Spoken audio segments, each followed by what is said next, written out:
अस्सलामुअलैकुम वरहमतुल्लाहि वबरकातुहू। मोमिनीन, हमने सोचा क्यों ना अपने मोमिनीन को हम तमाम मकामात की जो मस्जिद सहला में मकामात हैं तमाम मकामात की ज़ियारत करवाएं।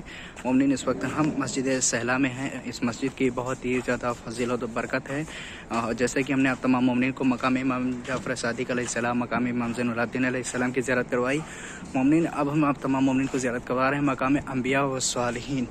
ये हमारे पीछे ये मकाम है, यहाँ के ऊपर हम दाखिल होते हैं। आप तमाम मोमिनीन को यहाँ की हम ज़ियारत करवाते हैं। आप तमाम मोमिनीन से गुजारिश है कि इस वीडियो को भी दूसरे मोमिनीन को ज़रूर शेयर करें ताकि वो लोग भी आपकी वजह से इन तमाम मकामात की ज़ियारत कर सकें। फ़कत वस्सलाम व रहमतुल्लाहि व बरकातुहू। आइए मोमिनीन, चलते हैं अंदर ज़ियारत करने के लिए।